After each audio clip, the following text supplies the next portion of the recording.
थोडा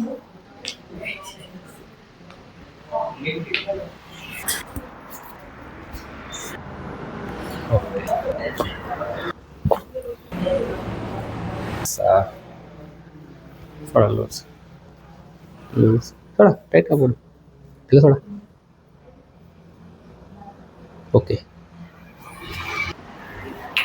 मला चालता येत नव्हतं. MRI काढला, शिरा दाबल्या असं सांगितलं. बरं. कुठं किती दिवसापूर्वी झालं ते? हे आता 2-3 महिने झाले. 3 महिन्यापूर्वी झालं. 3 महिन्यापूर्वी पिंपरी म्हणजे चिंचवडला चालणं तुमचं अचानक बंद झालं? बंद झालं. बरं, मग तुम्ही हॉस्पिटलमध्ये जाऊन MRI काढला? हो. मग पुढे त्यांनी काय सांगितलं? मग त्यांनी सांगितलं तुमच्या शिरा दाबल्या, मणक्यातल्या शिरा दुबल्यात, मानेच्या मणक्यातल्या शिरा दाबल्यात. आज आपली किती व्हिजिट आहे? 5वी व्हिजिट आहे. बरं, 5 व्हिजिटच्या अंती तुम्हाला कसा फरक जाणवत गेला त्याच्याविषयी सांगा. मला पहिलं बिलकुलच चालता येत नव्हतं.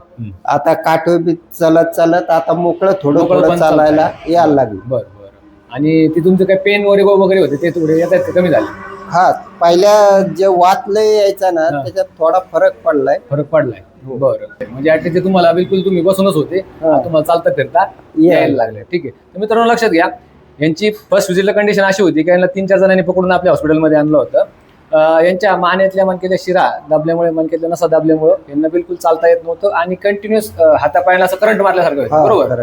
तर अशा वेदना होत्या त्यांना. तास त्यांची 5वी व्हिजिट आहे. 5व्या व्हिजिटच्या अंती त्यांना आता बिना काठीचं ते चालू शकतात, त्यांची स्वतःची कामं स्वतः करू शकतात. इथपर्यंत आता आपण त्यांना आणून सोडलंय. अजून त्यांचे 1-2 व्हिजिट बाकी आहे, त्याच्यामध्ये बघूयात आपण त्यांना काय फरक पडतोय ते मित्रांनो. ठीक आहे, धन्यवाद.